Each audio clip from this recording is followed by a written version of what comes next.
Assalamualaikum warahmatullahi wabarakatuh. Perkenalkan, nama saya Nadia Rahmatika Al-Qulwa. Saya dari kelas D1 Program Studi Magister Manajemen di Universitas Anggabuana. Di sini saya akan memaparkan materi tentang greenwashing dan manipulasi citra perusahaan. Studi kasus di PT Greenlife Indonesia. Ketika klaim hijau tak sejalan dengan praktik. Apa sih yang dimaksud dengan greenwashing?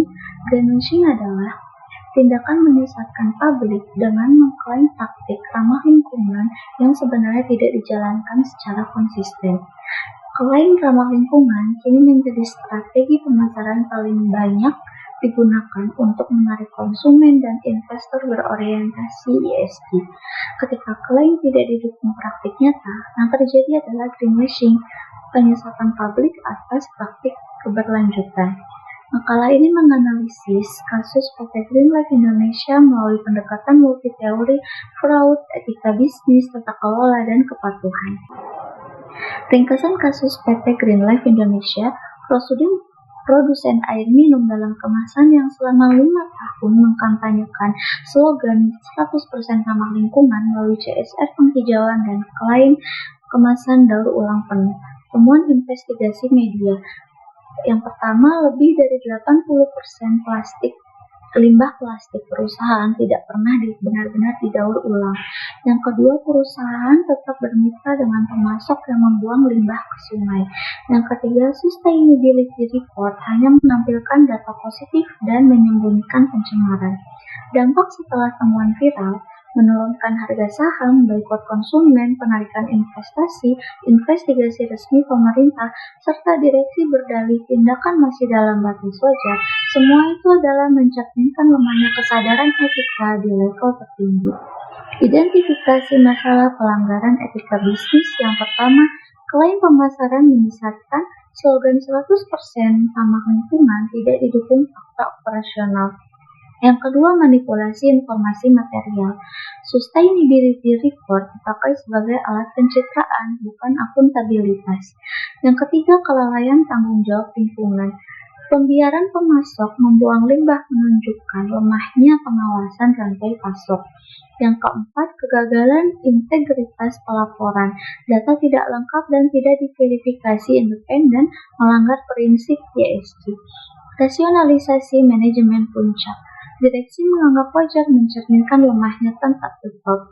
Dan yang terakhir, karena minimnya deteksi dini.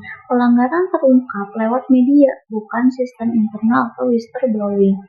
Analisis teori fraud range dari Krisi. Kecurangan terjadi akibat interaksi 3 elemen yang saling memperkuat. Apa saja 3 elemen itu? Yang pertama, tekanan, pressure. Tekanan mempertahankan citra positif dan pertumbuhan penjualan di tengah kesadaran lingkungan konsumen. Yang kedua, kesempatan, opportunity. Lemahnya verifikasi independen, sustainability report membuka peluang manipulasi tanpa terdeteksi. Yang ketiga, rasionalisasi. Klaim masih batas wajar adalah rasionalisasi kritik klasik pembenaran pelanggaran etika. Analisis teori fraud diamond menambah elemen capability. Jadi fraud triangle diperluas dengan elemen keempat, yaitu kapabilitas atau capability. Apa itu kapabilitas? Kemampuan dan posisi tertentu untuk merancang serta menjalankan kecurangan secara berkelanjutan. Apa sih wujud kapabilitas dalam kasus ini? Yang pertama, mengendalikan narasi komunikasi perusahaan secara 5 tahun berturut-turut. Yang kedua, mengarahkan penyusunan sustainability report agar hanya menampilkan data positif. Dan yang terakhir, mempertahankan hubungan dengan pemasok bermasalah tanpa terdeteksi pengawasan internal maupun eksternal. Kerangka teori pendukung lainnya ada corporate governance, yaitu gagal pada prinsip transparansi, akuntabilitas, dan independensi pengawasan. Yang kedua ada business ethic, melanggar kejujuran dan integritas. Jadi manfaat jangka pendeknya lebih sedikit dari kerugian jangka panjangnya yang lebih banyak. Kemudian ada whistleblowing system. Kasus terungkap oleh media, bukan saluran pelaporan internal yang efektif. Kemudian ada ISO 37001, tidak ada due diligence memadai terhadap pemasok bermasalah. Kemudian ESG, pelanggaran nyata pada ketiga pilar, environmental, social, and governance. Kemudian ada compliance management, fungsi kepatuhan gagal memverifikasi klaim sebelum publikasi. Kemudian stakeholder teori, kepentingan jangka pendek pemegang saham diutamakan atas pemangku kepentingan lain. Kemudian terakhir adalah triple bottom line. Profit lebih diutamakan daripada people dan planet diabaikan. Kemudian identifikasi pihak yang terdampak. Pihak-pihak yang terdampak dan kerugiannya. Yang pertama itu konsumen. Kemudian identifikasi pihak yang terdampak. Pihak-pihak yang terdampak dan kerugiannya. Yang pertama itu konsumen. Membeli produk berdasarkan informasi menyesatkan, kehilangan kepercayaan terhadap merek. Kemudian ada investor pemegang saham, penurunan nilai saham dan penarikan investasi akibat hilangnya kepercayaan pasar. Yang ketiga, karyawan, tekanan psikologis, potensi stigma, serta risiko terhadap keamanan kerja akibat krisis tertentu. Akibat krisis reputasi. Yang keempat, masyarakat sekitar sungai, pencemaran air, gangguan kesehatan, dan kerusakan ekosistem. Yang kelima, pemerintah atau regulator perlu melakukan investigasi berpotensi terhadap kritik publik atas lemahnya pengawasan. Kemudian ada pemasok berisiko diputus kontrak dan menghadapi sanksi hukum atas pencemaran lingkungan. Kemudian yang terakhir, media dan publik. Mereka berperan sebagai pengawas eksternal yang mengungkap ketidaksesuaian klaim perusahaan. Risiko bisnis jangka pendek versus jangka panjang. Dari jangka pendek ini terlihat bahwa penurunan harga saham, kemudian boikot konsumen, menekan penjualan, investigasi dan sanksi hukum pemerintah, serta kerusakan reputasi cepat di media. Dan jangka panjangnya yaitu hilangnya kepercayaan lintas lini produk, litigasi berkelanjutan dan class action, menaikkan biaya modal, cost of capital, sulit menarik dan mempertahankan talenta, serta risiko sistemik menurunkan kepercayaan industri. Alternatif solusi pencegahan fraud dan pengendalian internal, desain pengendalian internal dari COSO, control environment, kode etik, kebijakan anti-fraud, komite audit, dan ESG independen.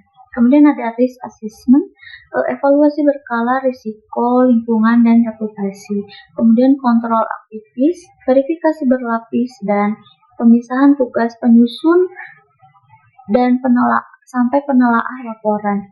Information dan communications.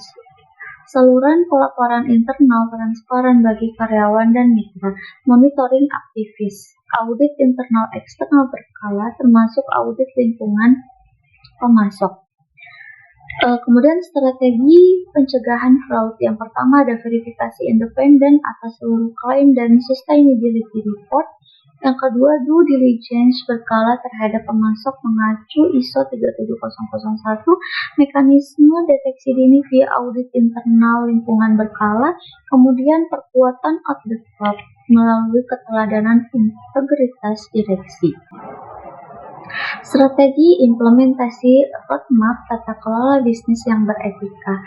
Yang pertama dari 0 sampai 3 bulan itu stabilisasi dan investigasi. Jadi tim investigasi independen menghentikan klaim belum terverifikasi serta komunikasi krisis awal. Kemudian 3 sampai 6 bulan perbaikan tata kelola, perkuat komite audit dan ESG, kebijakan anti fraud ISO 37001 serta membangun whistleblowing system. Kemudian dari 6 sampai 12 bulan penguatan sistem, terapkan pengendalian internal COSO, due diligence pemasok, serta pelatihan etika menyeluruh. Kemudian di 12 sampai 24 bulan, institusionalisasi budaya, yaitu integritas dari KPI manajemen, sertifikasi ESG dan anti bribery, kemudian evaluasi tahunan. Jadi kesimpulannya yaitu ada pada masalah struktural, bukan sekadar kesalahan individu. Greenwashing PT Green Life Indonesia adalah pelanggaran etika dan tata kelola serius. Hasil interaksi tekanan, kesempatan, rasionalisasi, dan kapabilitas mengendalikan narasi.